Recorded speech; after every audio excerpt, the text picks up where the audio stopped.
I came to Bangkok to recover my health. I didn't know I'd lose my heart instead. She was my nurse, the one who held my hand through the worst nights, smiled through my pain, and called me Ray like we'd known each other forever.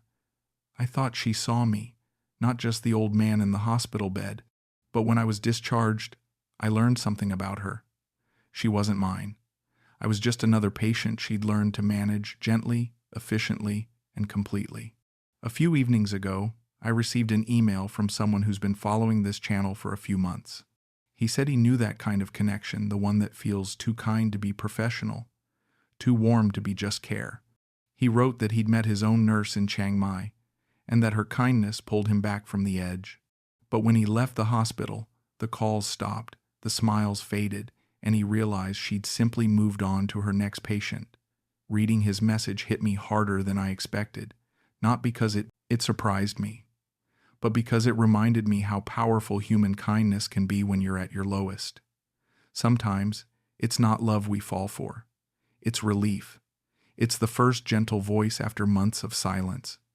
And it can feel like salvation until it's gone. That's what this channel has become for me, a place where we can finally talk about those quiet heartbreaks that don't make headlines but change us forever. So before tonight's story begins, I want to thank everyone who's been part of this journey. Whether you've been here from the start or just joined recently, your messages and comments remind me why I keep doing this. Tell me where you're watching from. I read every one. Now, let me take you back to where it all started. My name is Raymond Holt. I'm 68 years old, and this is what happened when I confused care for love in a city that never promised me anything but a second chance at breathing. The fluorescent lights above me buzzed, like insects trapped in glass. I opened my eyes to white ceiling tiles and the smell of antiseptic cutting through the humid Bangkok air that seeped in from somewhere I couldn't see. My chest felt heavy, like someone had placed a stone there while I slept. I tried to lift my head, but the room tilted slightly, and I let it fall back against the pillow. Where was I?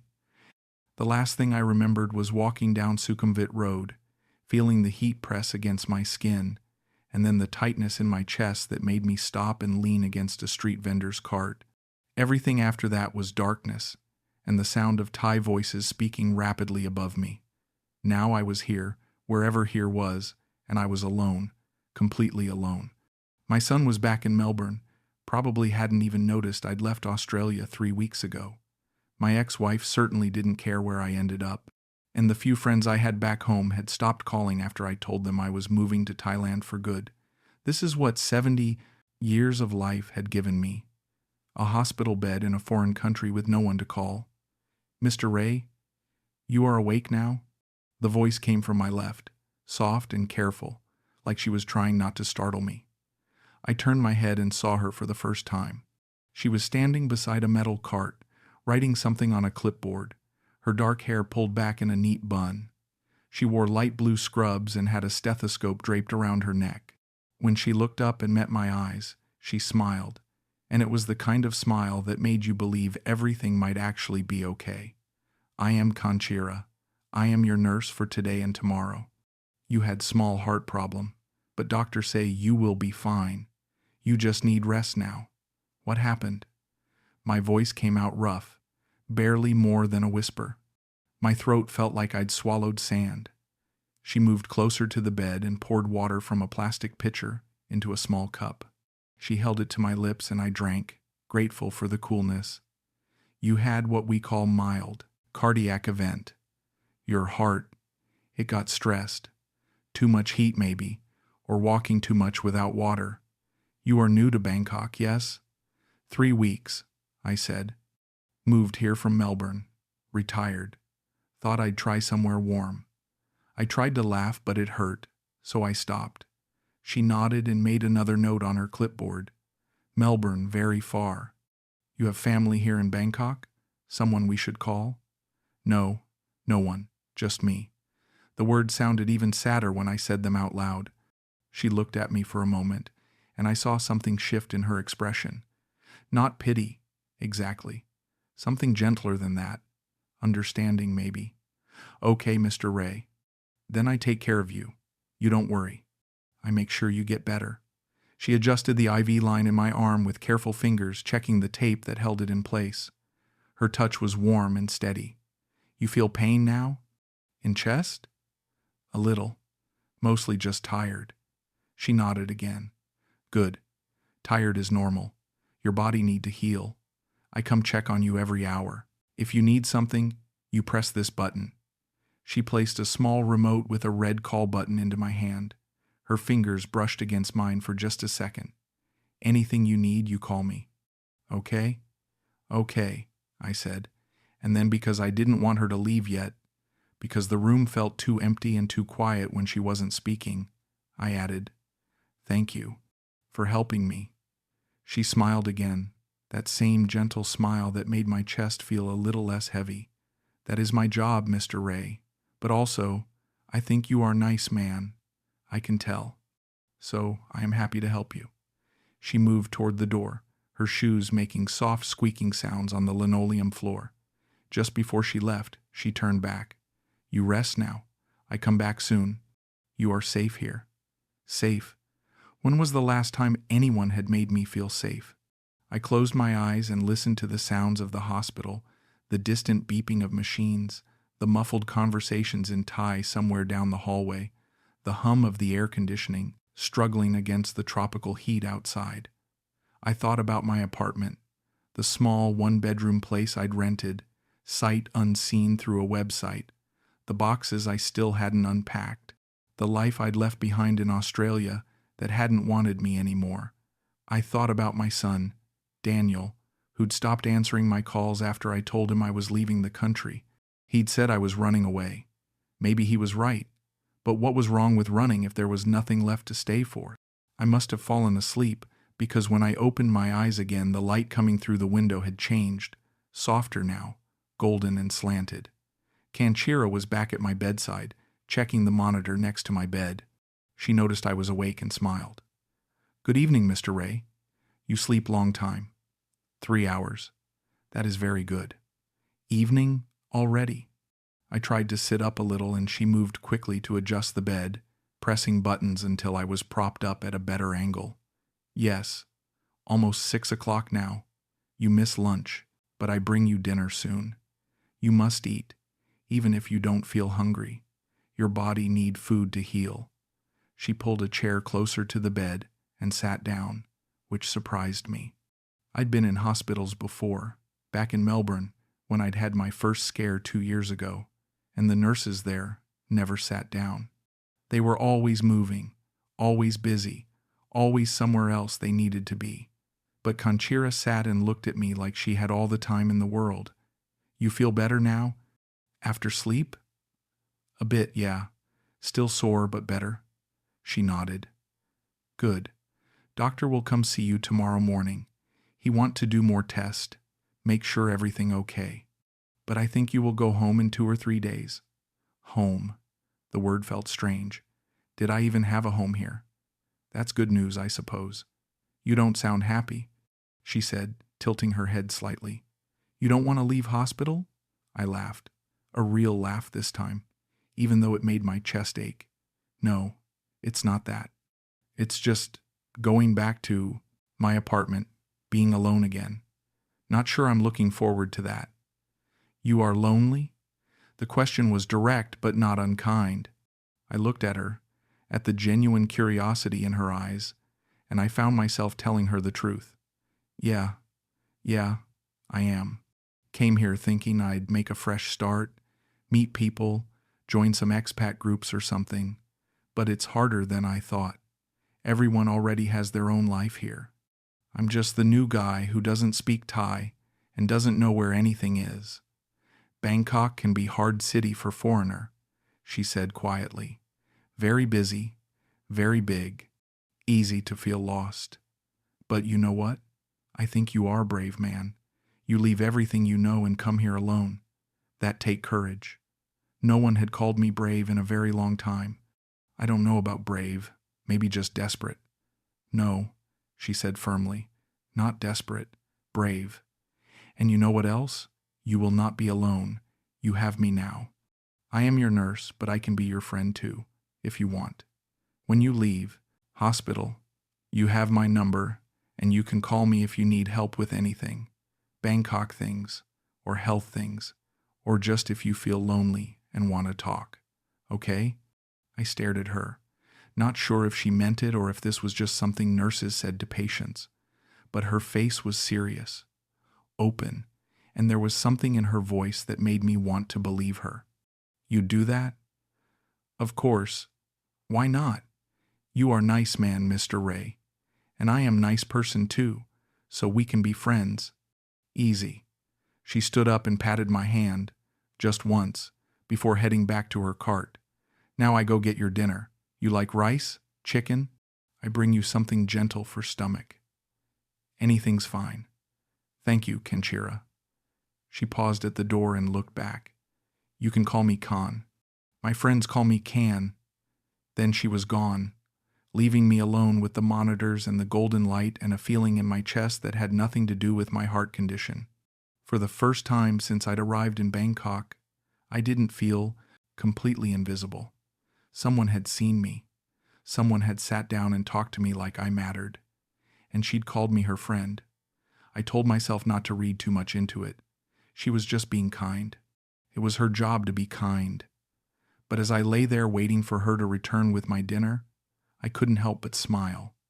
Maybe coming to Bangkok wasn't a mistake after all. Over the next 2 days, Kenchira became the center of my small world. Every morning she came into my room with a bright greeting, asking how I'd slept, checking my vitals, making sure I was comfortable. She brought me extra pillows when the hospital ones felt too flat. She opened the window to let in fresh air when the room got too stuffy. She sat with me during her breaks and told me stories about growing up in Chiang Mai, about the mountains and the temples and the night markets where her grandmother used to sell handmade scarves. I told her about Melbourne, about working as a paramedic for 40 years, about the things I'd seen and the people I'd helped. She listened like every word mattered. You save many lives, she said one afternoon, her eyes wide with admiration. You must be very good at your job. I tried to be, but it takes a toll, you know. Seeing people at their worst, seeing them hurt or scared or dying. After a while, you start to feel it yourself. That's why I retired early. Couldn't do it anymore. She reached over and squeezed my hand, just for a second, but I felt it. That is why you must take care of yourself now. You spend long time taking care of others. Now is your time. I'm trying, I said. That's why I came here. Fresh start and all that. She smiled. I think Bangkok is a good place for fresh start, and I think you will be happy here. You just need time. On my 3rd day in the hospital, the doctor cleared me for discharge. My heart was stable, my blood pressure was under control, and he gave me a list of medications to take and lifestyle changes to follow. Kenchira helped me get dressed, brought my belongings from the small locker by the bed, and walked me through the discharge paperwork. When everything was signed and processed, she walked me down to the hospital entrance where taxis waited in a long queue. The Bangkok heat hit me like a wall when we stepped outside, thick and heavy and alive. You have everything? Medication, doctor note, follow-up appointment card? She asked, checking through the papers one more time. Got it all, thanks to you. I stood there awkwardly, not sure how to say goodbye. She'd been so kind to me, so present, and now I was supposed to just walk away and go back to being alone in my little apartment. She must have sensed my hesitation because she pulled out her phone. You have phone? Thai number? I fumbled for my phone and showed her. She typed something quickly, then handed it back. There. Now you have my number, and I have yours. You call me if you need anything, okay? Anything at all. I will. Thank you, Can, for everything. You made this whole thing so much easier. She smiled and did something that surprised me. She hugged me. Not a professional pat on the shoulder, but a real hug, warm and brief and somehow exactly what I needed. You take care, Mr. Ray. Remember to take medicine on time, drink water, don't walk in hot sun too much, and remember, you have friend now. You are not alone. Then she turned and walked back into the hospital, her blue scrubs disappearing through the glass doors. I stood there for a moment, holding my phone like it was something precious, before climbing into a taxi and giving the driver my address. As we pulled away into the chaos of Bangkok traffic, I looked at her number on my screen, Kanchira Sutham, contact saved. I didn't know it yet, but that number would become the most important thing in my phone, and the most painful. The first week after I left the hospital passed slowly. I followed the doctor's orders, took my medications on schedule, stayed inside during the hottest parts of the day, and tried to establish some kind of routine.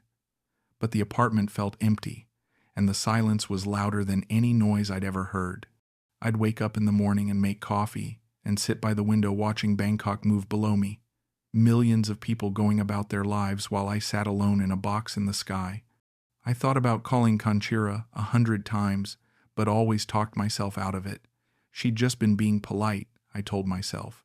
She probably gave her number to lots of patients. It didn't mean anything. But on the 8th day, my phone rang and her name appeared on the screen.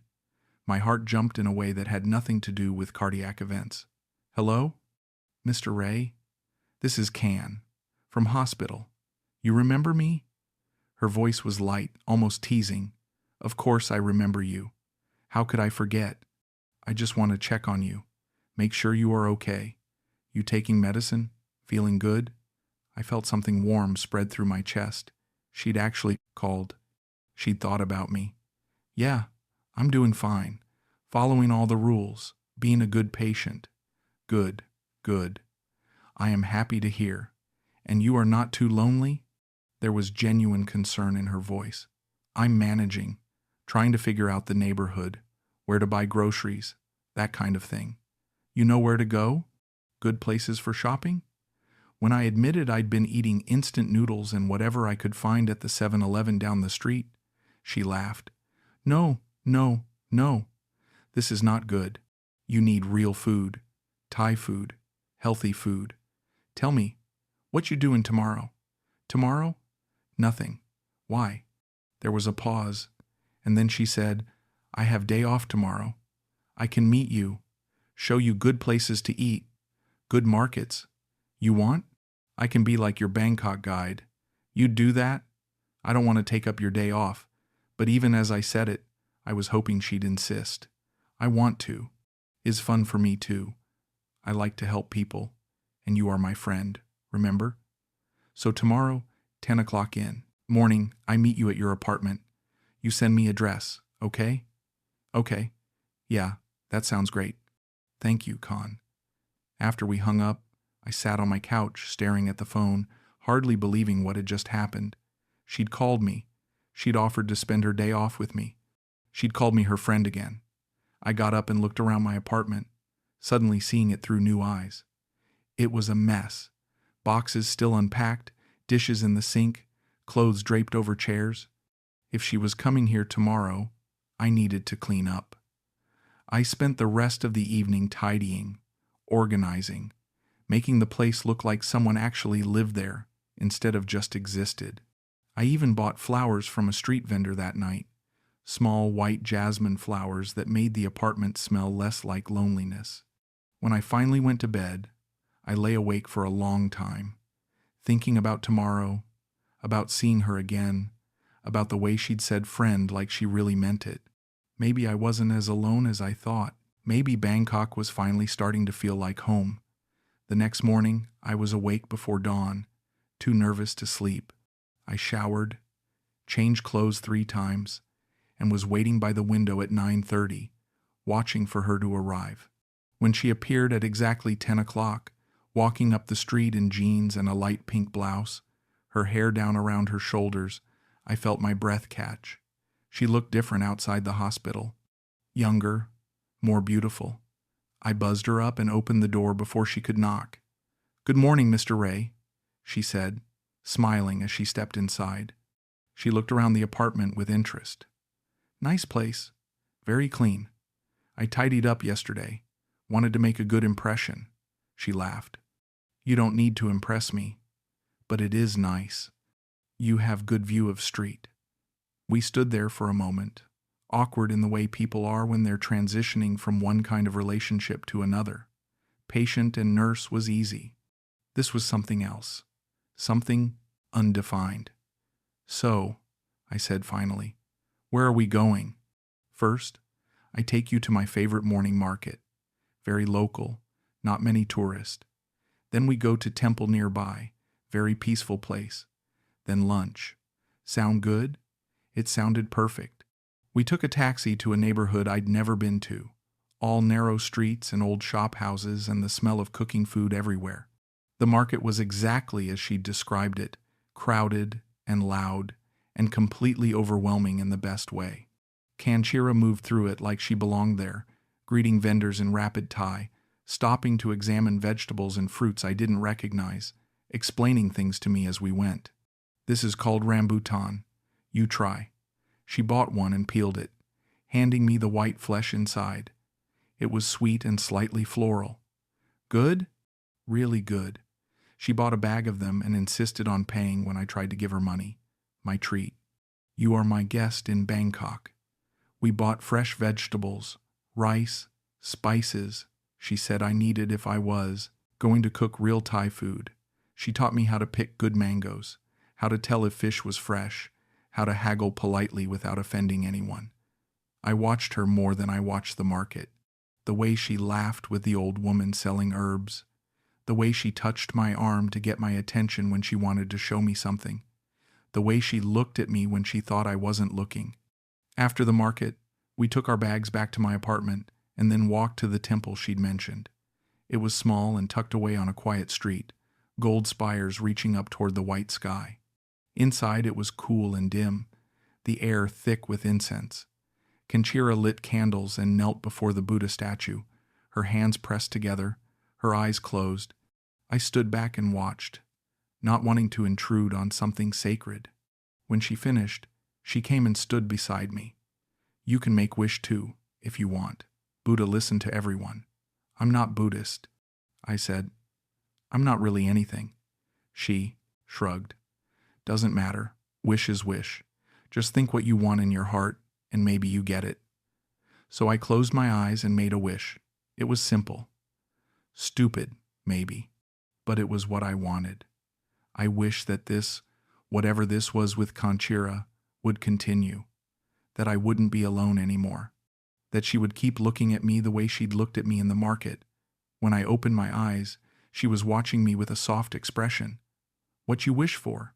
"Can't tell you." "Won't come true if I tell." She laughed. Okay. Keep your secret." We had lunch at a small restaurant nearby, sitting at a plastic table on the sidewalk, eating pad thai and spring rolls and drinking cold Thai tea. She told me more about her life, about working at the hospital, about sending money back to her family in Chiang Mai every month, about her dream of opening a small clinic someday where she could help people who couldn't afford the big hospitals. "It cost a lot of money, though," she said, looking down at her food. "I have to save for many years, maybe 10 years, maybe more." "That's a beautiful dream," I said. "You'd be amazing at it. You're a natural caregiver." She looked up and smiled, but there was something sad in it. "Thank you. Not many people believe in my dream. They say I should just be happy with my job at hospital. Then they don't see you the way I do." The words came out before I could stop them, and for a moment we just looked at each other across the small table, the Bangkok traffic roaring past us, the sun beating down on the plastic awning above our heads. She reached across and touched my hand, just briefly. "You are very kind, Mr. Ray." "Please," I said. "Just Ray. No more Mr." She smiled. "Okay, just Ray." After lunch, we walked slowly back toward my apartment, taking the long way, stopping at shops and street vendors, talking about everything and nothing. When we reached my building, I didn't want the day to end. "Thank you for today," I said. "I had a really great time." "Me too. It's nice to have friend to show Bangkok to." There was that word again. Friend. It should have been enough. But standing there with her in the afternoon heat, I realized I wanted more than that. I wanted to be more than her friend. Can we do this again? Maybe next time you have a day off? Yes, she said immediately. I like that. I text you, okay? She reached up and adjusted my collar, which had flipped up without me noticing. Her fingers brushed against my neck. You take care, Ray. Remember your medicine. I will. She turned to leave and then stopped. Ray, I am really happy I meet you. You make me feel good. Before I could respond, she was walking away, disappearing into the crowd of people on the sidewalk.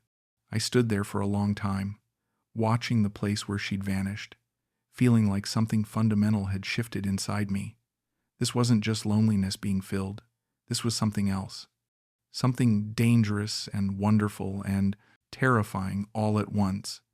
I was falling for her, and I had no idea if she felt the same way. Over the next few weeks, Kanchira and I fell into a rhythm.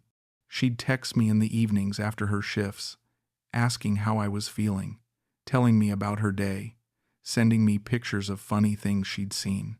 Sometimes we'd talk on the phone for hours, her voice soft and comforting, laughing at my terrible pronunciation when I tried to speak Thai. We met up whenever she had time, sometimes just for coffee at a small cafe near my apartment, sometimes for longer outings to markets or parks or museums. She took me to places no tourist guide would ever show. Hidden alleys with the best street food, rooftop bars where locals went to watch the sunset, a bookshop run by an old woman who spoke perfect English and knew every book on her shelves. Each time we met, I felt myself falling deeper.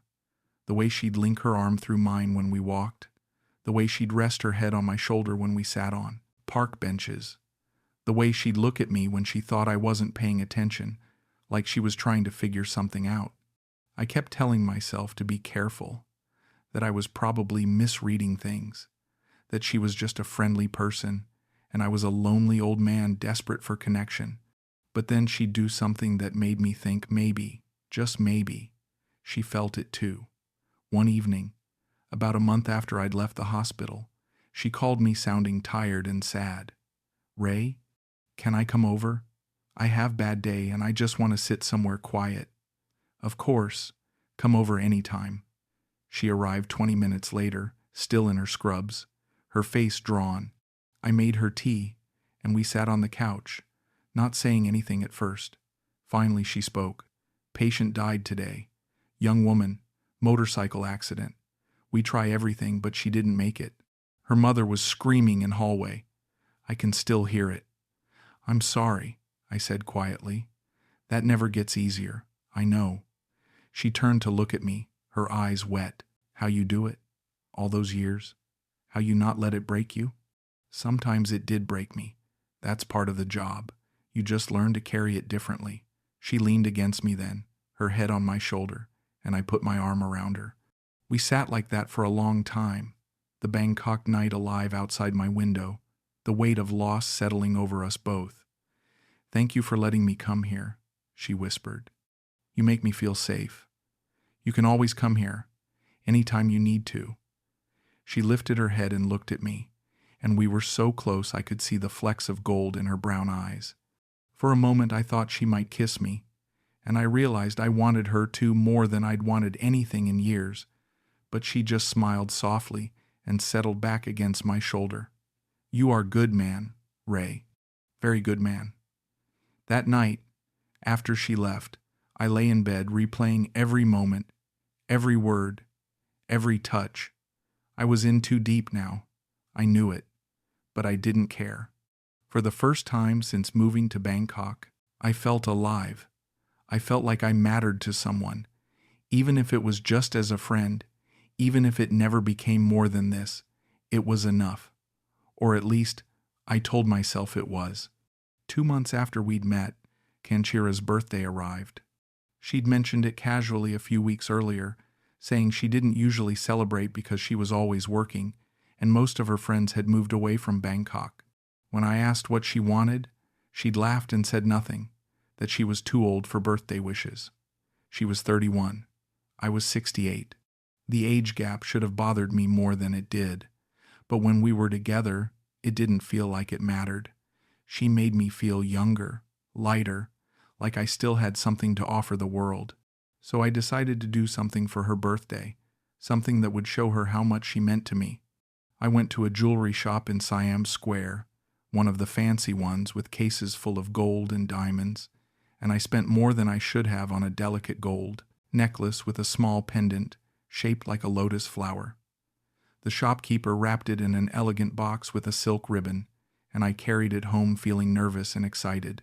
I'd invited her over for dinner, telling her I'd cook something special. She arrived at 7 o'clock wearing a simple blue dress, her hair loose, looking more beautiful than I'd ever seen her. "Happy birthday," I said, letting her inside. She smiled and hugged me. "Thank you. You didn't have to make dinner. We could have gone out. I wanted to. Besides, you've been teaching me to cook Thai food. Time to put it to the test." I'd made cow pad, fried rice with vegetables and chicken, nothing too complicated but something I could actually manage without burning. She sat at my small dining table and watched me plate the food, laughing when I fumbled with the chopsticks. "You are learning," she said after the first bite. "This is good, Ray, really good. Don't lie to me. I know it's not as good as what you make." She shook her head. "No, is true. You have talent. Maybe you miss your calling. Should have been chef, not paramedic." We ate and talked, and I kept the gift box hidden in the kitchen, waiting for the right moment. After dinner, I brought out a small cake I'd bought from a bakery, chocolate with white frosting and one candle stuck in the middle. I lit it and sang "Happy Birthday," my voice rough and off-key, and she laughed and clapped her hands like a child. "Make a wish," I said. She closed her eyes, thought for a moment, and blew out the candle. "What you wish for?" "Secret," she said, grinning. "Like you at temple." I got up and retrieved the box from the kitchen, suddenly nervous about whether this was too much, too forward, too presumptuous. But I'd already bought it, so I handed it to her. "I got you something. It's not much, but I saw it and thought of you." She looked at the box, surprised. "Ray, you don't have to give me gift. I wanted to. Open it." She untied the ribbon, carefully, and lifted the lid. When she saw the necklace, her breath caught. She lifted it out of the box, the gold catching the light, the lotus pendant turning slowly on its chain. "Ray, this is beautiful. This is too much." "No, it's not. You deserve something beautiful." I took it from her hands and moved behind her chair, lifting the necklace to fasten it around her neck.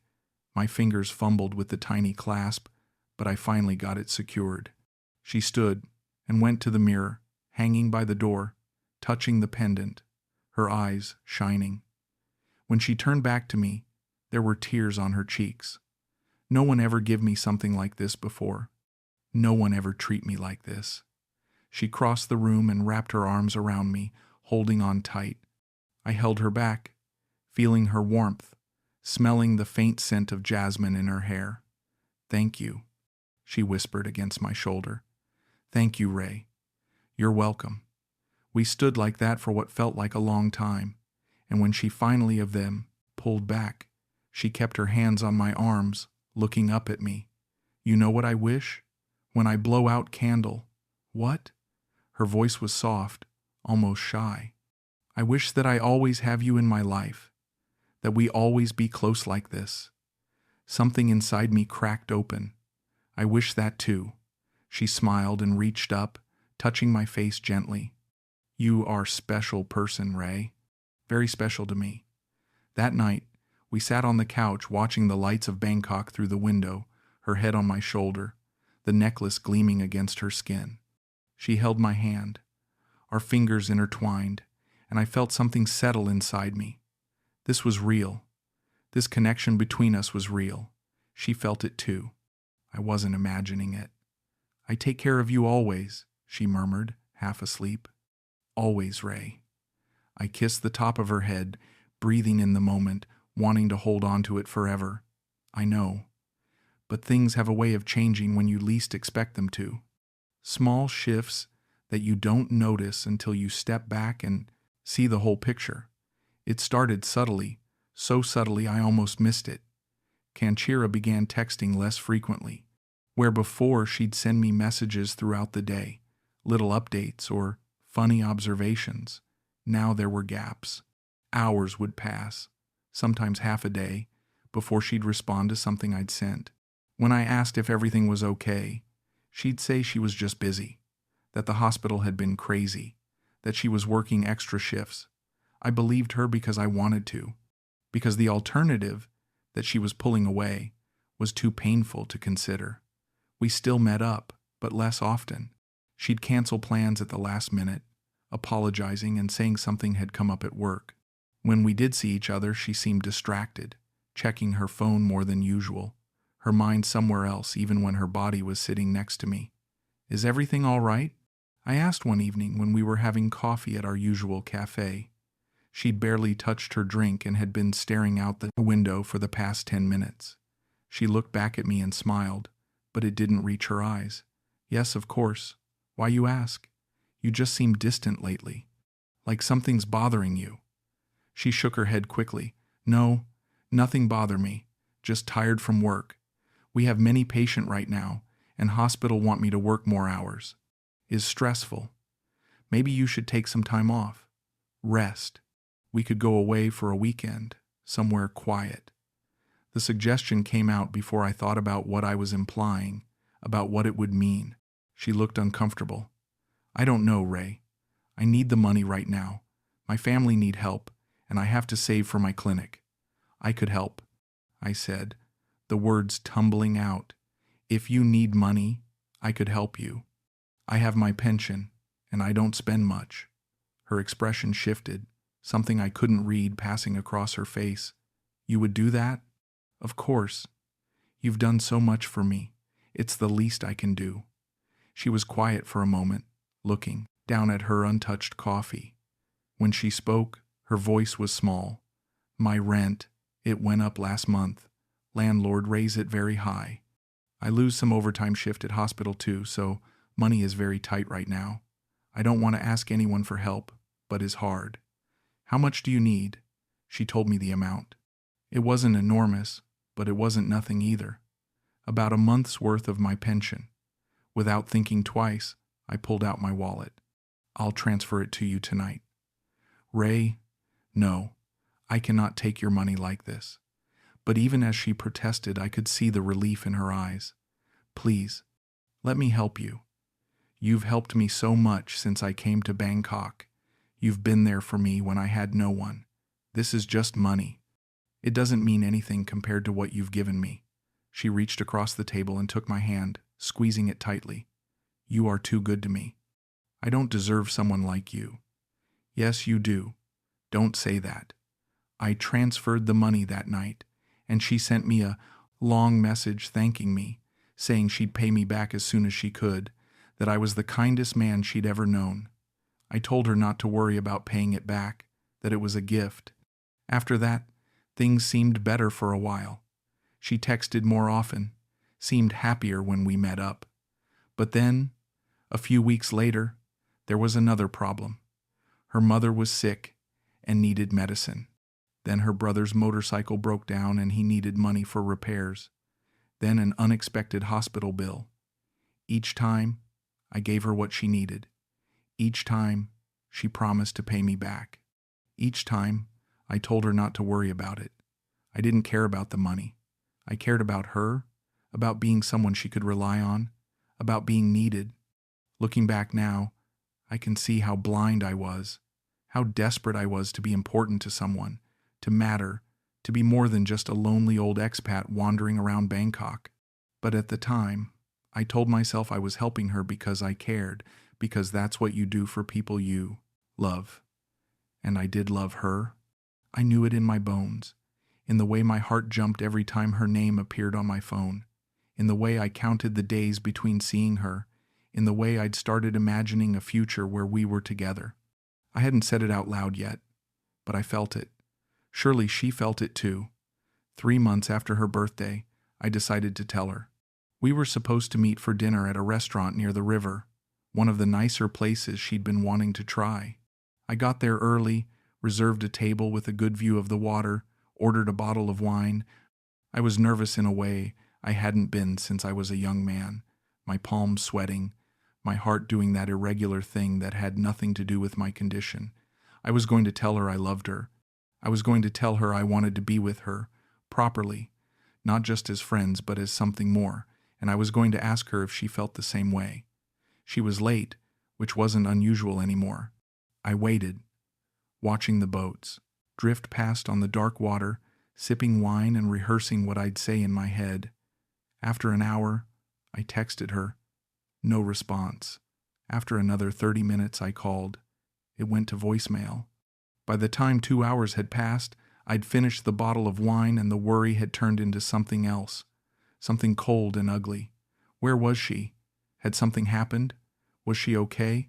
I paid the bill and left the restaurant, walking along the river, my phone clutched in my hand like a lifeline. Finally, at almost 10 o'clock, she called back. "Ray, I am so sorry. I completely forget about dinner. Something happened at work and I had to stay late. Are you okay?" I was worried. My voice sounded pathetic even to my own ears. "Yes, I am fine. Just busy. I am sorry I missed dinner. Can we do it another time?" "Yeah, of course. Another time." But even as I said it, something felt off. She sounded rushed, distracted, and in the background I could hear music, laughter, the sounds of a bar or restaurant, not a hospital. "Where are you now?" I asked, trying to keep my voice casual. There was a pause, just long enough to make my stomach drop. "I am on my way home. Just stop at friend's place for a few minutes." "Oh, okay. Well, get home safe." We hung up and I stood there on the riverside walkway, the warm night pressing in around me, and I felt it. The first real crack in the illusion I'd built. She hadn't forgotten dinner. Nobody forgets a dinner they've been looking forward to for weeks. She'd chosen not to come. She'd chosen to be somewhere else, with someone else. And she'd lied to me about where she was. I walked home slowly, the wine making everything feel slightly unreal, and tried to convince myself I was overreacting. She'd been busy. She'd made a mistake. It didn't mean anything. But deep down, in that place where you know things before you're ready to admit them, I understood that something had changed. The question was whether I was brave enough to face it, or whether I'd keep pretending everything was fine until it was too late to protect what was left of my dignity. The signs multiplied after that night, but I ignored every single one. Kanchira became harder to reach. She'd go days without responding to my messages, then suddenly reappear with apologies and excuses. Work was demanding. Her phone was broken. She'd been dealing with family problems up in Chiang Mai. I wanted to believe her. I needed to believe her. So I did. When she asked for more money, I gave it without question. When she canceled plans, I told myself it was fine and I'd see her next time.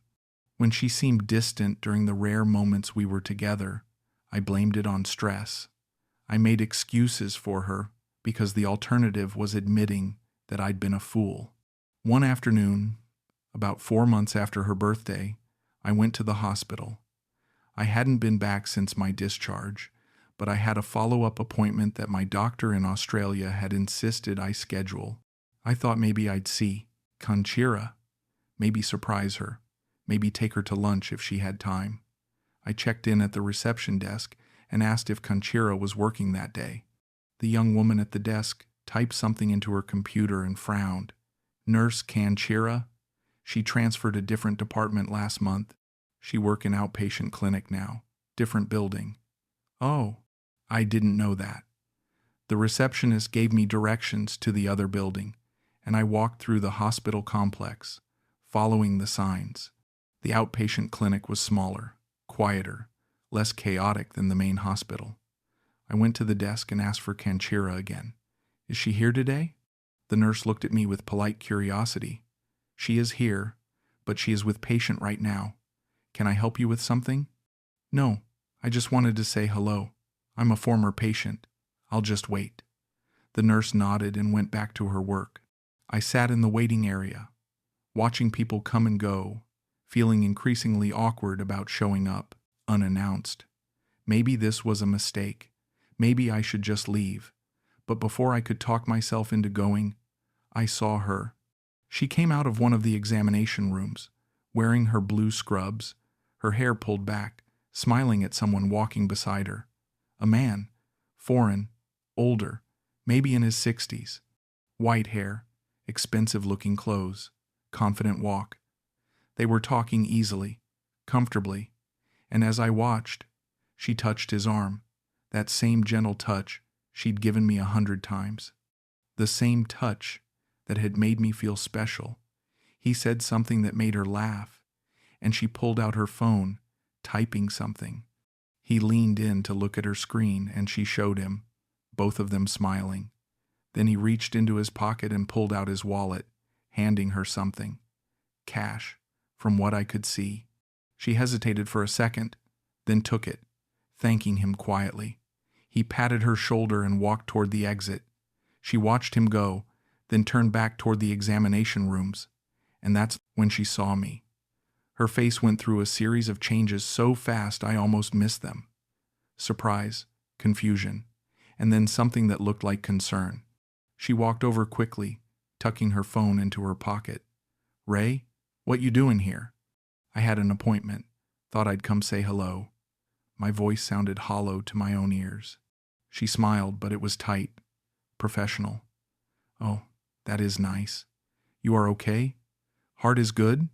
"Yeah, everything's fine." I looked past her toward where the man had exited. "Who was that? The guy you were just with?" Her expression didn't change, patient. "I just finished his checkup." Seemed friendly, for a patient. She laughed, but there was an edge to it. "Ray, you know me.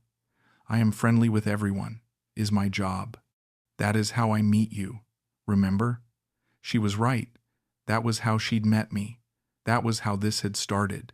Me, lying in a hospital bed, alone and scared, and her being kind because that's what nurses do. Yeah, I remember. We stood there, awkwardly, the space between us feeling wider than the few feet of linoleum floor. "I have more patient now," she said, glancing back at the examination rooms. "But maybe we can talk later? Tonight?" "Sure, tonight." She touched my arm, that same touch, and smiled. "Is good to see you, Ray. I am happy you are healthy." Then she was gone, back through the doors, leaving me standing in the waiting area, feeling like I'd just witnessed something I wasn't supposed to see. I left the clinic and walked through the hospital grounds, my mind churning. It was nothing. She was just being friendly to a patient. That's her job. That's what she does. But the cash he'd given her, the way she'd taken it, the comfortable familiarity between them, I'd given her cash too. Lots of it. For rent, for family, for bills. Had those been lies? Or were they just opportunities she'd taken because I'd offered? Was I actually special to her? Or was I just another source of income? Another lonely foreigner who'd mistaken professional kindness for personal affection? I wanted to call her right then, to demand answers, to ask her directly if any of this had been real, but I was terrified of what she might say. So I went home and waited for her to call that evening like she'd promised. She never did, and I didn't chase her. Some part of me already knew what I'd find if I did.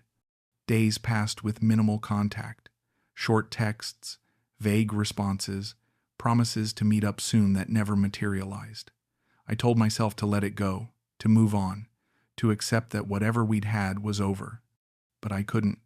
I kept checking my phone obsessively, hoping for her name to appear, hoping for things to go back to how they'd been at the beginning. 2 weeks after I'd seen her at the hospital, I decided to go back.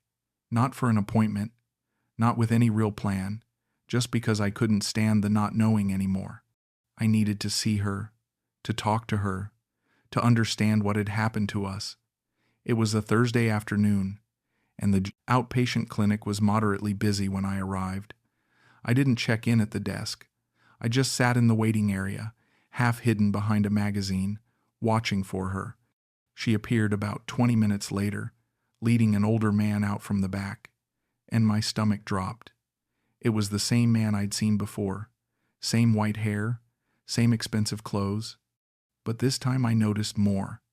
The way she smiled at him, the way he looked at her, the way they stood just a little too close. They stopped near the entrance, talking quietly. I couldn't hear what they were saying, but I could see his hand reach out and touch the pendant around her neck, the gold lotus pendant, the one I'd given her for her birthday. She didn't pull away. She just smiled and said something that made him laugh. Then he leaned in and kissed her cheek, his hand lingering on her arm. Not a patience gesture, not professional at all. She glanced around nervously, as if checking to see if anyone was watching, and that's when she saw me. Again. Our eyes met across the waiting room, and this time there was no confusion in her expression, just a cold, clear recognition. She knew I'd seen. She knew what it looked like. For a moment, neither of us moved. Then she said something to the man, who nodded and walked toward the exit, completely unaware of me sitting there. Kanchira crossed the room slowly, her face unreadable. "Ray, don't." My voice came out rough. "Don't say it's not what it looks like. Don't lie to me." She sat down in the chair beside me, her hands folded in her lap. Around us, people waited for appointments, read magazines, scrolled through phones. Normal life continuing while mine fell apart. "How long?" I asked quietly. "How long has this been going on?" She didn't answer right away. When she did, her voice was matter of fact, almost businesslike. "Since before I meet you. So the whole time, everything we did, everywhere we went, all the time we spent together, you were seeing him too." It wasn't a question. "He is my boyfriend. We are together 2 years now." "Boyfriend." I laughed, but there was no humor in it. And what was I? What was this? She looked down at her hands. "You were patient. Then you were friend. Then you were someone who needed help, and I help you. I gave you money, thousands of dollars. For rent, for your family, for your clinic. Was any of that real?" She was quiet for a long moment. "My family does need help. I do want clinic someday. But yes, I also just need money. Life is expensive in Bangkok." "So you lied to me." She finally looked up, meeting my eyes. "I didn't lie. I never promise you anything, Ray. I never say we were together. You think that, but I never say it. You let me believe it. You held my hand. You wore the necklace I gave you. You said I was special to you." Her expression softened slightly, the first crack in her professional facade. "You are nice, man, Ray. I do like you. But you want something I cannot give. You want me to love you, and I don't. I am sorry. Why didn't you just tell me? Why string me along?" She looked genuinely confused by the question. "I didn't string you along. You offer to help me. I accept. We spend time together.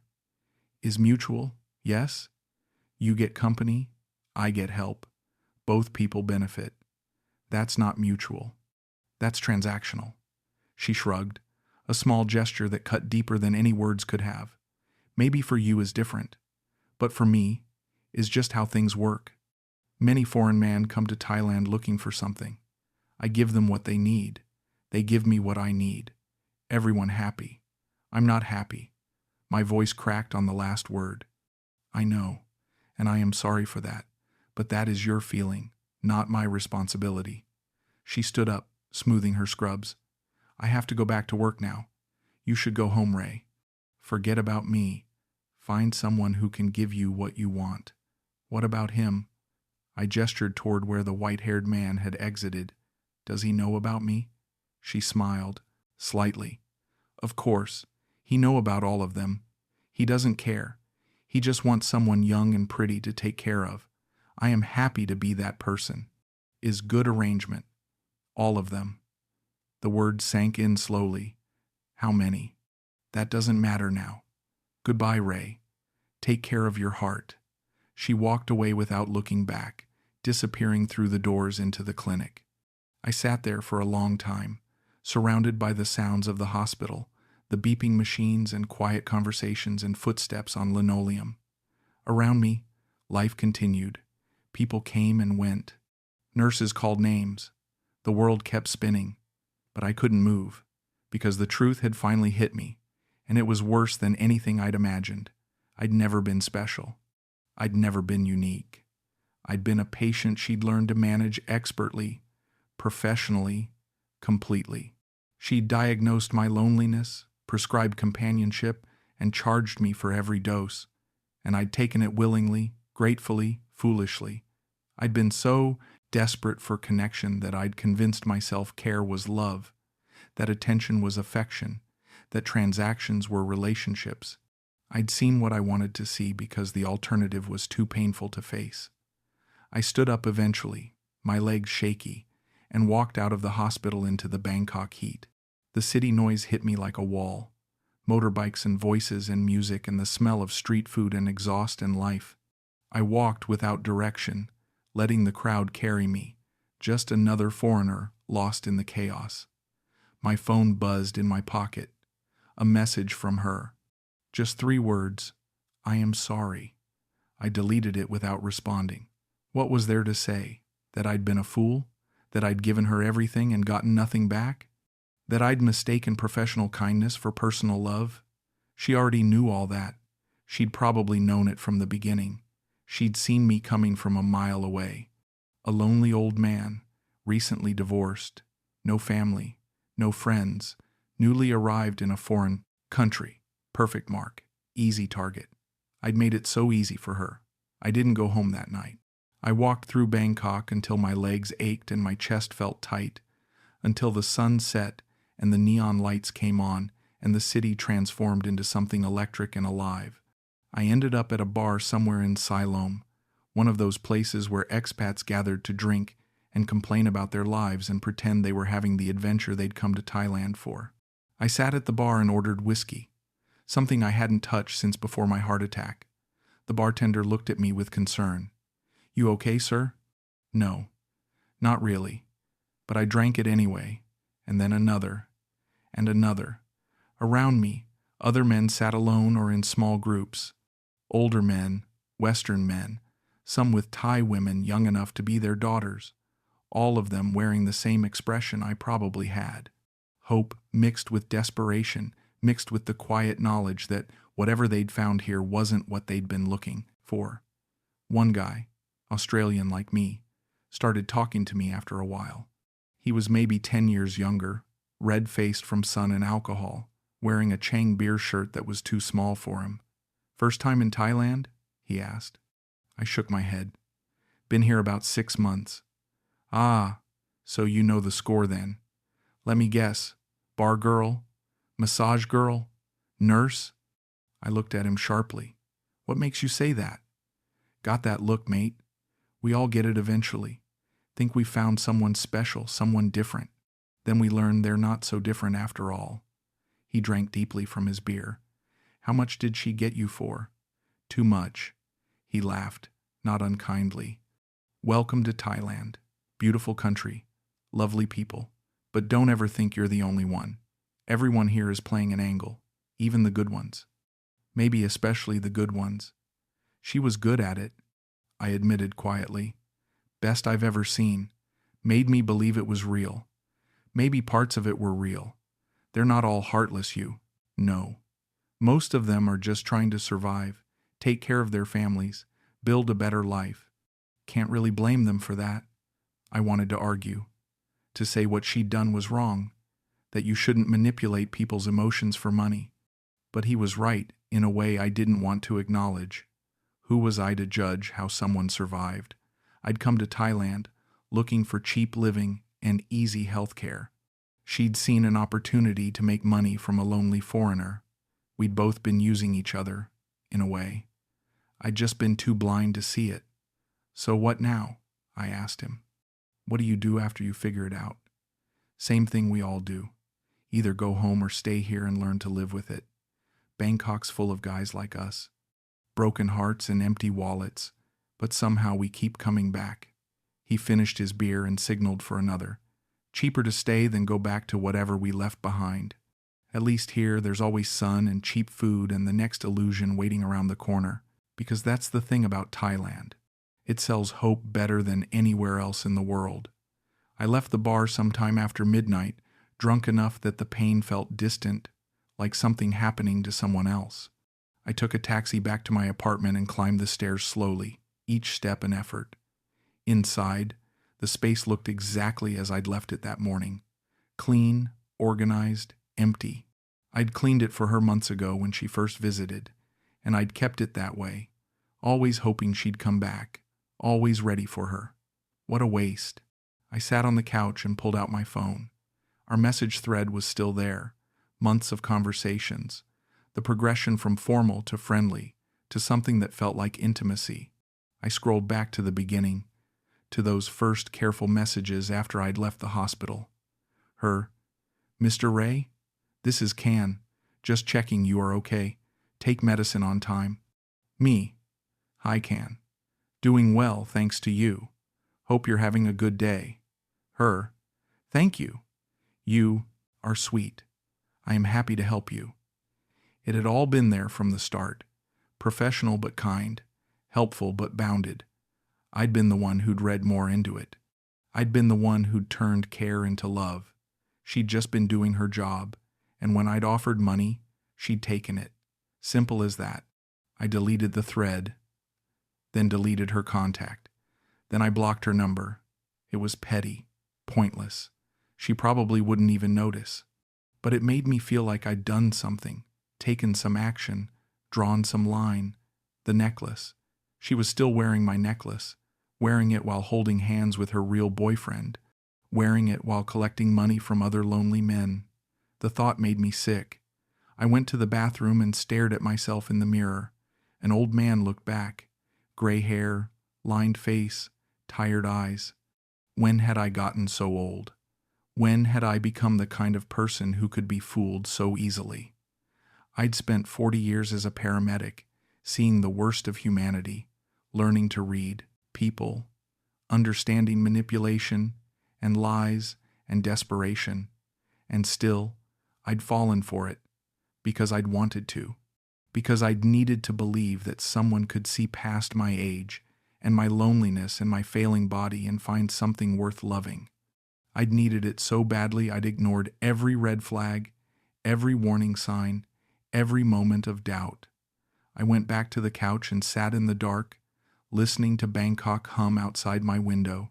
Somewhere out there, Kanchira was probably with her boyfriend, the necklace around her neck, already forgetting about the sad old Australian who thought he was special. And somewhere else, other men like me were probably falling for the same thing. Nurses and bar girls and massage therapists and waitresses, all of them kind and beautiful and financially struggling, all of them happy to accept help from foreign men who mistook transactions for relationships. The sun rose eventually, painting the Bangkok sky in shades of pink and gold. I didn't sleep. I just sat there, watching the city wake up, feeling something inside me shift and settle. The illusion was broken. The fantasy was over. Now I had to figure out what came next. The question was whether I'd learn from this or whether I'd make the same mistake again, and whether I had enough heart left to risk finding out. The weeks that followed were the loneliest of my life, and that's saying something. I'd been lonely before, in Melbourne after the divorce, during those long nights when my son wouldn't return my calls and my friends had moved on with their lives. But that loneliness had been familiar, almost comfortable. This was different. This was the loneliness of humiliation, of knowing I'd been played, of seeing myself clearly for the first time and not liking what I saw. I stopped going out except for necessities. Food, medicine, the occasional walk when the walls of my apartment felt too close. Bangkok, which had started to feel like home when Kanchira was showing it to me, became foreign again. Every street corner reminded me of somewhere we'd been. Every cafe held the ghost of conversations we'd had. I couldn't escape her memory, because she was woven into my entire experience of this city. My routine became mechanical. Wake up, make coffee, sit by the window, watch the city move below me. Take my medications. Eat something simple. Watch television shows I didn't care about. Sleep fitfully. Repeat. Days blurred together. My phone never rang. No one texted. The silence was absolute. I thought about calling my son a few times, just to hear a familiar voice. But what would I say? That I'd fallen for a woman young enough to be his daughter who'd only wanted my money? That I'd been stupid enough to believe someone like her could care about someone like me? He'd probably say, "I told you so." He'd been against me moving to Thailand from the start. 3 weeks after that final conversation at the hospital, I got a call from my doctor's office in Melbourne. A nurse, chipper and professional, reminding me I'd missed my quarterly follow-up and needed to reschedule. "I'm in Thailand," I told her. "I moved here 6 months ago." "Oh, well, you'll need to establish care there then. Have you found a cardiologist in Bangkok?" I told her I hadn't, that I'd been putting it off. She gave me the usual warnings about the importance of regular monitoring, the risks of neglecting follow-up care, the need to stay on top of my condition. I promised I'd make an appointment and hung up feeling more tired than before. That call was what finally got me off the couch. Not because I cared particularly about my health, but because I realized I couldn't hide in my apartment forever. I needed to do something, anything, to break the cycle I'd fallen into. So I made an appointment at a different hospital, one across the city from where Kanchira worked.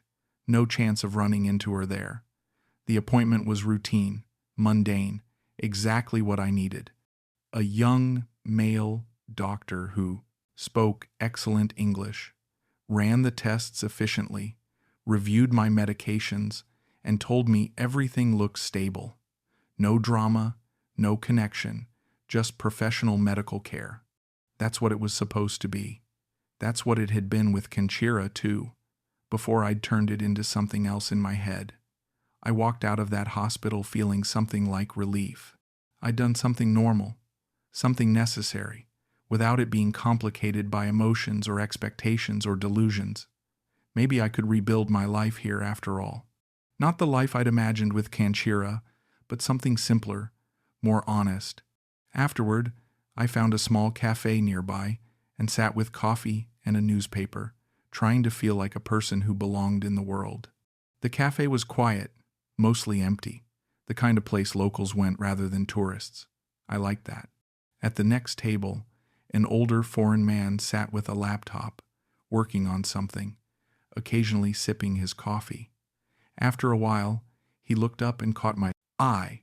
"English?" he asked with a British accent. "Australian," I replied. He smiled. "Close enough. Mind if I join you? Gets boring talking to the computer all day." I gestured to the empty chair and he moved over, extending his hand.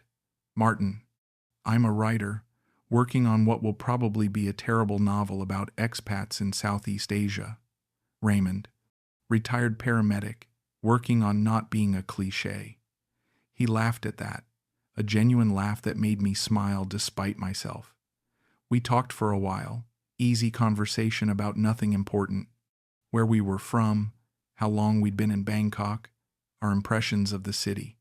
He'd been here 5 years, had married a Thai woman he'd met through mutual friends, had a small daughter. His life seemed stable, normal, real. "You settling in okay?" he asked eventually. "Bangkok can be overwhelming at first. Had some struggles," I admitted. "Made some mistakes. Learning as I go." He nodded knowingly. "Let me guess. Got involved with a local woman.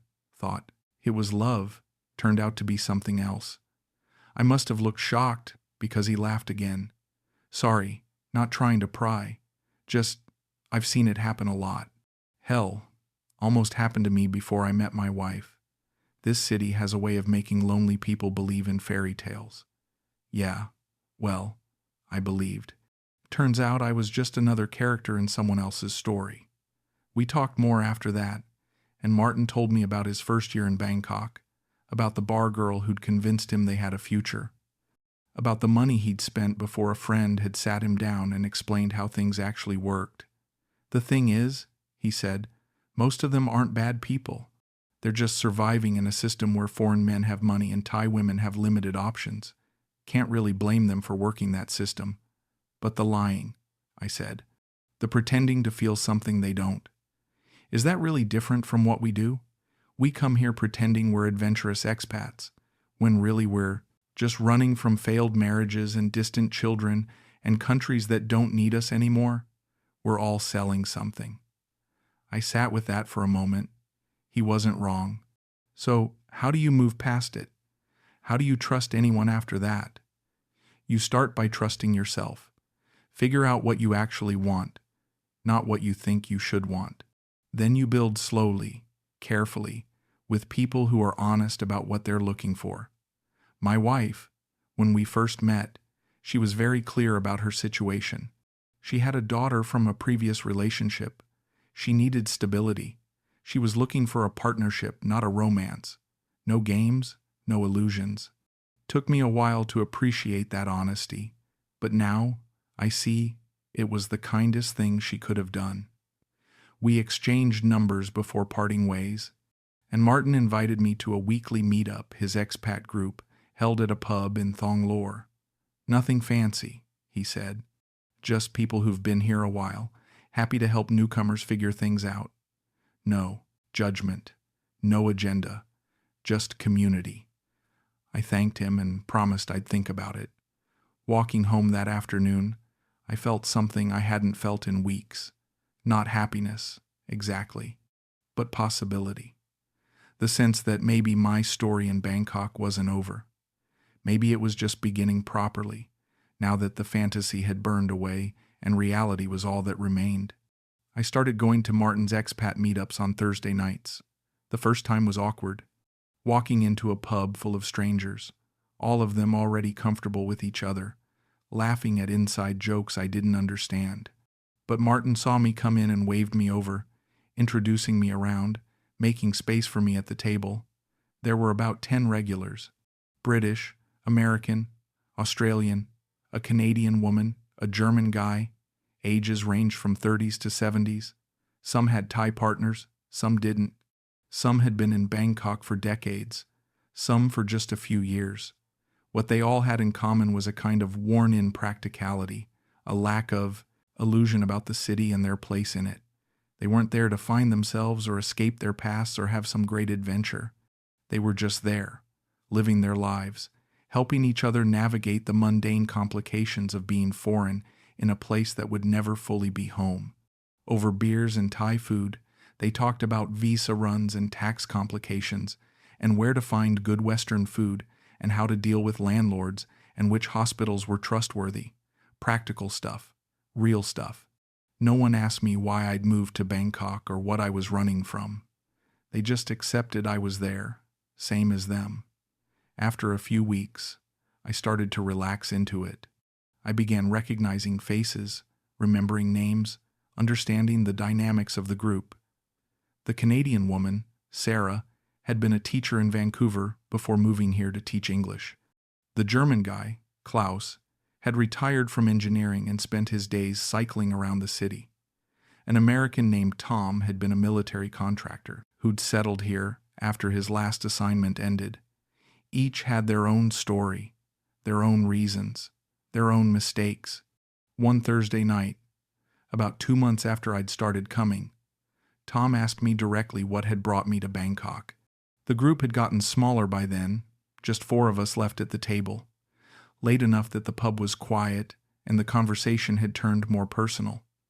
Health reasons, I said.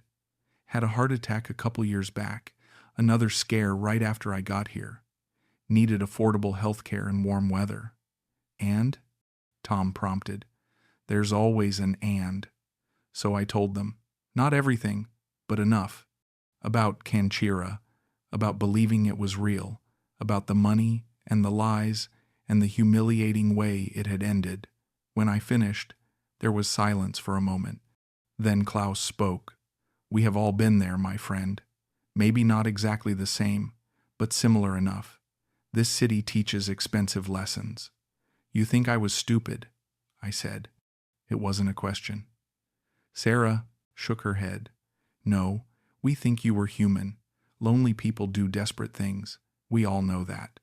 The question is, what you do now, Tom added. You going to let it define you, Or you going to move on? I didn't have an answer to that. Tom leaned back in his chair, beer in hand, studying me. You want my advice? Probably not, but I'm going to give it anyway. Stop looking for someone to save you. That's what got you into trouble. You came here broken and looking for someone to fix you, and she saw that and used it. Fair enough. But if you want to actually build a life here, you've got to do it yourself. Figure out who you are without someone else to validate it. Easier said than done, I muttered. He shrugged. Most worthwhile things are. But you've got time. You've got health, more or less. You've got a place to live and money to live on. That's more than a lot of people have. Start there. Build something small and real. Friends, routines, purpose. Stop waiting for life to happen and make it happen. Over the following months, I took Tom's advice. Slowly, tentatively, I started building something. I found a gym near my apartment and started going regularly. Nothing intense, just enough to feel like I was taking care of myself. I started cooking real meals instead of living on instant noodles and street food. I joined a photography group that met on weekends to explore different parts of Bangkok, which gave me a reason to get out and see the city through new eyes. I volunteered at a free clinic in one of the poorer neighborhoods, using my paramedic training to help people who couldn't afford proper health care. It wasn't much, just a few hours a week, but it felt good to be useful again, to be helping people without expecting anything in return. The clinic was run by an older Thai doctor named Som Phong, who spoke limited English but communicated through kindness and efficiency. He never asked about my past or why I'd come to Bangkok or what had happened to bring for me to his door. He just put me to work, grateful for the help. Through the clinic, I met other volunteers, a young Australian couple who were teaching English while traveling, an older Japanese woman who'd been a nurse in Osaka, a Thai university student studying to be a doctor who wanted to practice working with patients. We worked together in the cramped space, treating minor injuries and illnesses, occasionally dealing with something more serious that needed hospital referral. It was meaningful work, grounding work, the kind of thing that reminded me why I'd become a paramedic in the first place, to help people, not to be loved or appreciated or rewarded, but simply because it needed doing. 6 months after my last conversation with Kanchira, I realized I'd gone an entire week without thinking about her. Not because I'd worked at forgetting, but because my life had become full enough that she didn't occupy the central space anymore. The hurt was still there, probably always would be to some degree, but it had faded from acute pain to dull ache. I could live with that. One evening, walking home from the clinic, I stopped at a street food stall and bought pad krai pao, spicy basil chicken, over rice. I sat on a plastic stool at the side of the road, eating among construction workers and motorcycle taxi drivers and students, just another person in the flow of Bangkok life. The food was good, the evening air was warm, and I felt something close to contentment. Not happiness, not yet, but contentment. The sense that I was where I was supposed to be, doing what I was supposed to be doing, even if it wasn't what I'd imagined. My phone buzzed. A message from Martin, asking if I wanted to join him and his wife for dinner next weekend. Nothing fancy, just a casual meal at their place, a chance to meet their daughter. I replied yes, thank you, I'd like that. Small moments of connection, small acts of friendship, small pieces of a life being built brick by brick. This wasn't the story I'd thought I was writing when I moved to Bangkok. It wasn't the romance or the redemption or the fresh start I'd imagined, but it was real, and maybe that was enough. The dinner at Martin's place was the first time I'd been in someone's home since moving to Bangkok. They lived in a modest townhouse in a quiet neighborhood, the kind of place where Thai families raised their kids and everyone knew their neighbors. Martin's wife, Ploy, was warm and welcoming, her English accented but fluent, her smile genuine. Their daughter, a bright-eyed 5-year-old named Molly, hid behind her mother's legs at first but warmed up when I showed her pictures on my phone of koalas and kangaroos from Australia. We ate som tam and grilled chicken and sticky rice at their small dining table, and the conversation flowed easily. Ploy asked about my work at the clinic, and when I described what we did there, her face lit up. That is very good work. Not many foreign people help like that. Most just want to enjoy Thailand, not give back. I felt embarrassed by the praise. It's nothing special, just using the skills I have. That is what make it special, she said firmly. Later, after Molly had been put to bed, the three of us sat on their small balcony drinking whiskey and watching geckos hunt insects on the walls. Martin told stories about his early days in Bangkok, the mistakes he'd made, the lessons he'd learned. Ploy listened with patient amusement, occasionally correcting his Thai language errors in his stories or adding details he'd forgotten. The thing about Thailand, Martin said at one point, is that it's a mirror. It shows you who you really are, not who you think you are. Some people don't like what they see, so they leave. Others stay and try to become better. You're in the second category, I think. I don't know about that, I said. I'm just trying not to make the same mistakes twice. Ploy refilled my glass. Everyone make mistake. Important thing is learning. You learn, yes? Yeah, I learned. She nodded approvingly. Then you will be okay. Maybe you find good woman someday. Maybe you don't.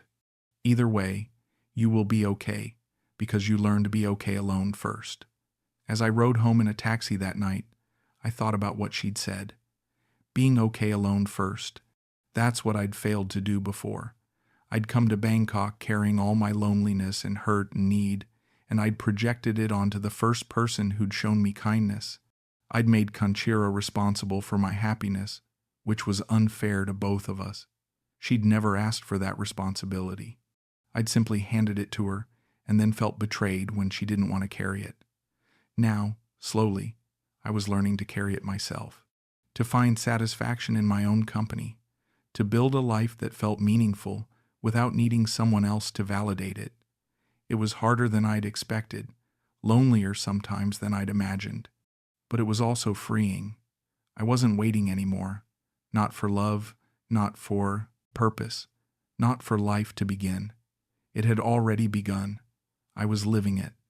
A few weeks later, I went back to the hospital where I'd had my follow-up appointment, not because I needed to, but because I'd been assigned a new primary care physician there and needed to meet him for initial consultation.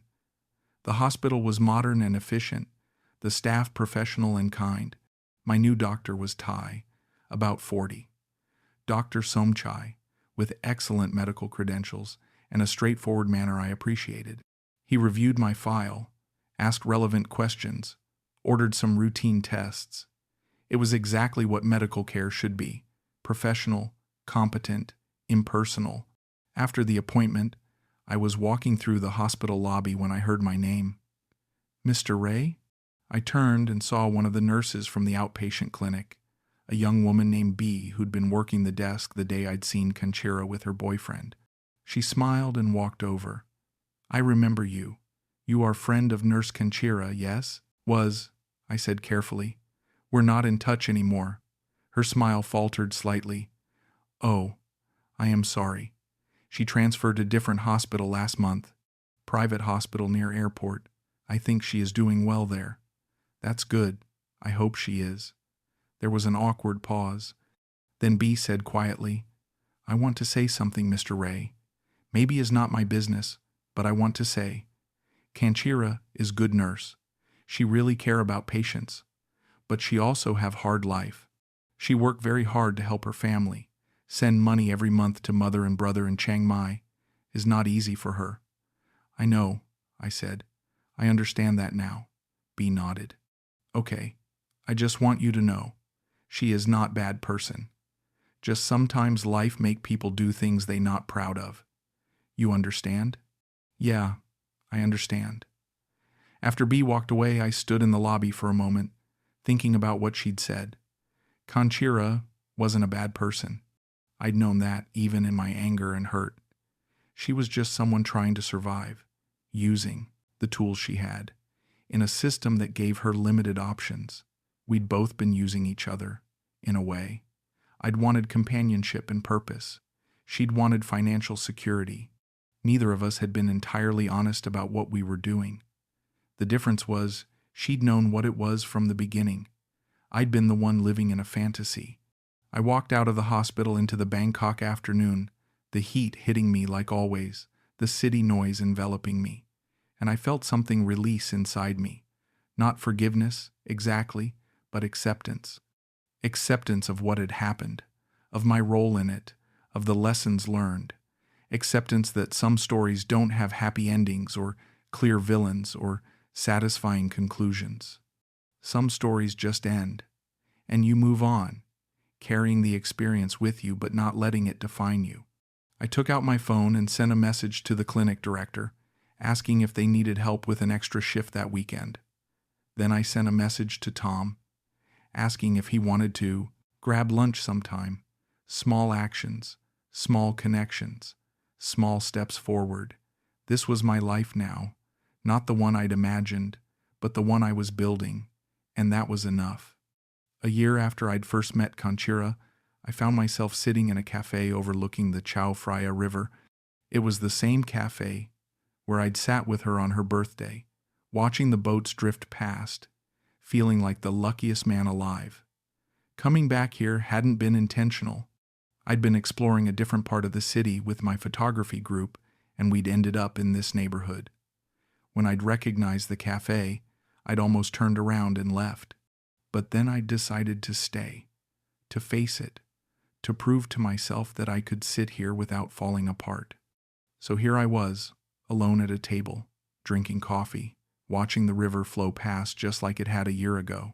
The boats looked the same, the city looked the same, but I was different. I'd turned 69 a month ago. My son had called, which was progress.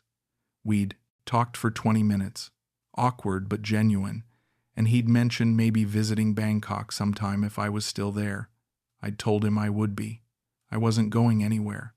I'd made a life here. Not a perfect life, not an easy life, but mine. The clinic where I volunteered had offered me a part-time paid position, helping to train new medical volunteers. The money was minimal, but it wasn't about the money. It was about being useful, being part of something larger than myself. My photography had improved enough that I'd had a few shots featured in a local expat magazine. Nothing fancy, but something to be proud of. I joined a hiking group that took weekend trips to national parks outside Bangkok. I'd made friends, real friends, people who knew me and cared about me without expecting anything in return. My health was stable. I took my medications, exercised regularly, ate well. I was probably in better shape than I'd been in a decade. Sometimes at night, lying in bed, I'd think about Conchira, wonder where she was, if she was happy, if she ever thought about me. The anger had faded long ago. In its place was something more complex. Sadness, maybe, regret for how it ended, gratitude for what it had taught me. I'd learned that you can't buy love or companionship or meaning. You can only build it, slowly and carefully, through genuine connection and honest communication. I'd learned that being alone isn't the same as being lonely, that you can be surrounded by people and still feel isolated, or you can be by yourself and feel completely at peace. I'd learned that Thailand hadn't failed me. My expectations had failed me. This country had never promised me anything except affordable living and warm weather. Everything else I'd projected onto it. The romance, the redemption, the fresh start, those were my stories, not Thailand's.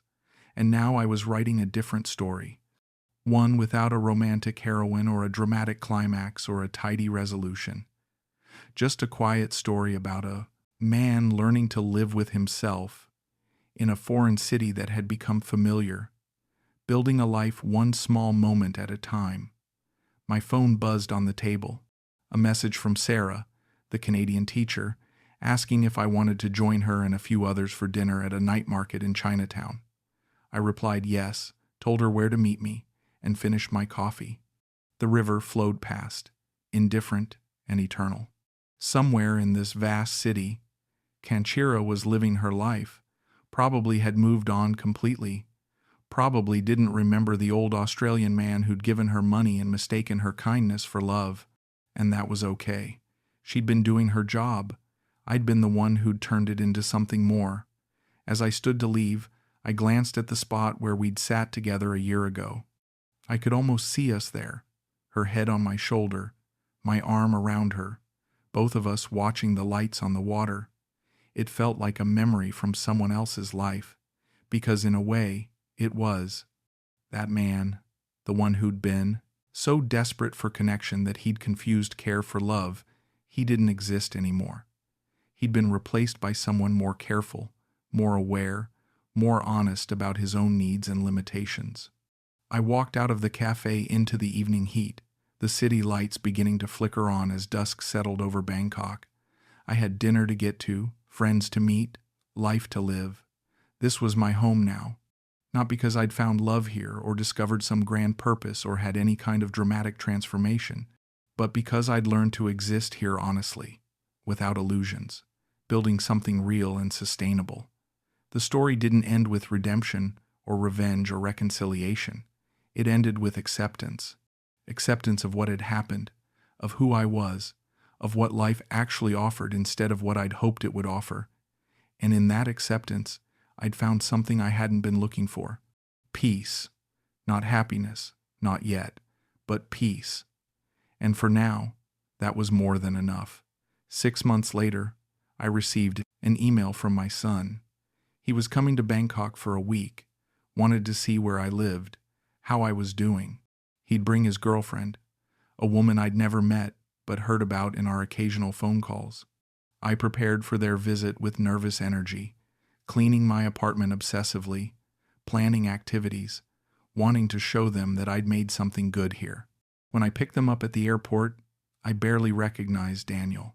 He'd grown a beard, lost weight, looked more confident than the last time I'd seen him 2 years ago. His girlfriend, Emma, was warm and friendly, immediately at ease despite the jet lag and the chaos of Bangkok airport. Over the week, I showed them my life, the clinic where I volunteered, the expat meetups, the night markets and temples and hidden neighborhoods I'd discovered, the friends I'd made. Daniel seemed surprised by all of it. "You seem good, Dad," he said one evening over dinner. "Better than when you left Melbourne." "I am good," I replied. "Took a while to get here, but yeah, I'm good." He hesitated, then asked, "Did you ever meet anyone? You know, like a partner or anything?" I thought about Kanchira, about how to explain what had happened without sounding pathetic or bitter. I met someone. It didn't work out, but I learned a lot from it. "Sorry to hear that." I shrugged. "It's fine. I'm fine. I've got a good life here, better than I expected." Emma, who'd been quiet during this exchange, spoke up. "I think what you've built is really admirable.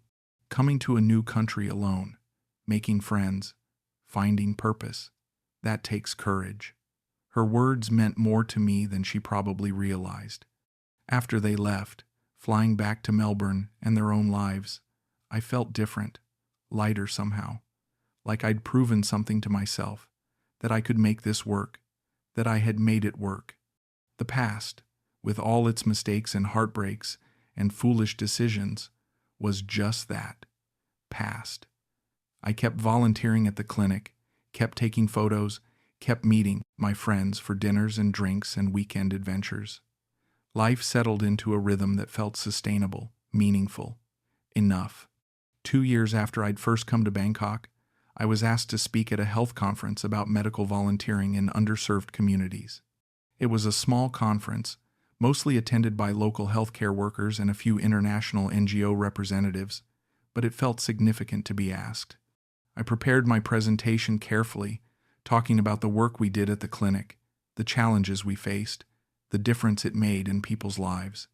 After my talk, a few people came up to ask questions or exchange contact information. One of them was a Thai woman, probably in her late 50s, who introduced herself as Dr. Narisa. "Your presentation was very moving," she said. "I run a similar clinic in Chiang Mai, always looking for experienced medical volunteers if you ever want to expand your work." "Chiang Mai?" I repeated. "Kanchira's hometown." I hadn't been there, hadn't wanted to risk running into her or her family, but that had been fear talking. I've never been, heard it's beautiful. Very different from Bangkok. More peaceful, more community-focused. You should visit sometime. If you do, please come see our clinic. I think you would like the work we do there. She gave me her card, and I pocketed it, thanking her. Later that evening, sitting on my balcony watching the Bangkok skyline, I pulled out the card and looked at it. Chiang Mai. Conchira was probably still in Bangkok, working at that private hospital near the airport. The chances of running into her in Chiang Mai were minimal, and even if I did, would it matter? She was just someone I used to know, someone who'd taught me hard lessons about myself. Nothing more. I kept the card. Maybe I'd go someday, check out Dr. Narissa's clinic, see the mountains and temples Conchira had told me about years ago, or maybe I wouldn't. Either way, it was my choice, my life, my story to write. 3 years after arriving in Bangkok, I sat in the same cafe overlooking the Chao Phraya River. This time, I wasn't alone. Tom was with me, and Sarah, and Klaus, and a few others from our Thursday night group. We were celebrating Tom's birthday, and someone had suggested this place because of the view. As we sat around the table, laughing and talking and watching the boats drift past, I felt overwhelmingly grateful. Not for romantic love or dramatic adventures or any of the things I'd thought I'd come to Bangkok to find, but for this. Friendship, community, purpose, connection that was real and honest and uncomplicated. You've been quiet, Sarah said, nudging my shoulder. Everything okay? Yeah, I said, smiling. Everything's good. Just thinking how lucky I am to have found you all. Tom raised his glass. We're the lucky ones.